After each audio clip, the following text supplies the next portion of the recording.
হয়তোবা আমার আবারও সেই একটু পাগলামি শুরু হয়েছে, যে পাগলামিগুলো আগে করতাম। তো পাগলামির ভিতরে আজকের পাগলামিটা হচ্ছে ডিজিটাল হিংসা। ডিজিটাল হিংসা মানে কি জানেন? ডিজিটাল হিংসা হচ্ছে এই যে আমরা ফেসবুকে যারা ভিডিও পোস্ট করি অথবা ছবি পোস্ট করি, আমাদের যে সকল রিলেটিভ, ফ্রেন্ড অথবা ধরেন শুভাকাঙ্ক্ষী আছে, তারা দেখতেছে আমাদের ভিডিওটা, কিন্তু একটা লাইক অথবা একটা কমেন্ট করতেছে না। আপনি ধরেন তার সব ভিডিওতে উড়াধরা লাইক কমেন্ট করতেছেন, উড়াধরা আপনার স্টিকার দিতেছেন, কিন্তু সেই ব্যক্তি আপনার কোনো ছবিতেই অথবা কোনো ভিডিওতেই একটা লাইকও দিবে না, একটা কমেন্টও দিবে না।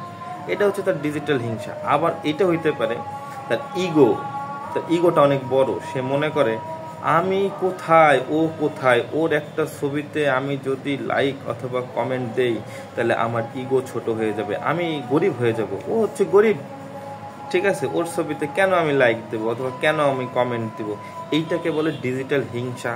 অথবা এটা ডিজিটাল ভাবে যে মানুষকে ছোট করে না, ছোট করে দেখে না, এটা সেটাও বলা যাইতে পারে, ঠিক আছে। যেমন আগে আমরা দেখতাম যে বড় লোকরা গরিবদের সাথে তেমন কথাবার্তা বলতো না, অথবা ধরেন কেউ ছোট চাকরি করে অথবা কেউ বড় চাকরি করে আপনার থেকে, তো সে আপনারে মানে আপনার দেখেও না দেখার ভান করতো। ঠিক ফেসবুকেও তাই।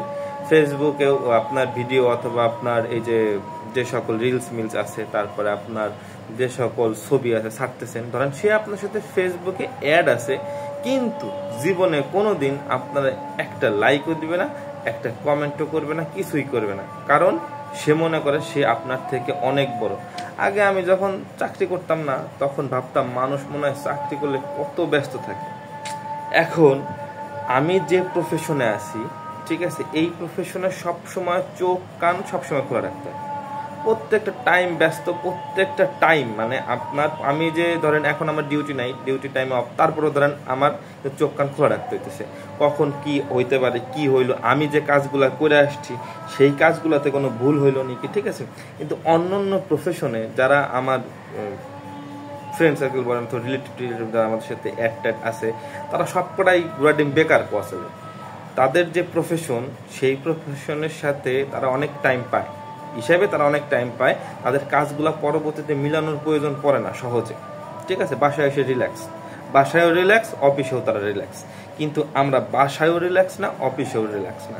তারপরেও যদি আমরা সময় পাই, আপনারা কেন পান না ভাই? তাহলে এটা অবশ্যই আপনাদের মনের ভিতরে যে কি যেন বলে শত্রুতা, অথবা আপনাদের মনের ভিতরে হিংসা কাজ করে, ও আপনি বড় লোক আমি গরিব, এটাই কাজ করে, ঠিক আছে। যাই হোক, অনেক কিছু বললাম, ভালো লাগলো ভালো, খারাপ লাগলো খারাপ, আমার পাগল বললেও ভালো, খারাপ বললেও ভালো, কোনো ব্যাপার না, ঠিক আছে।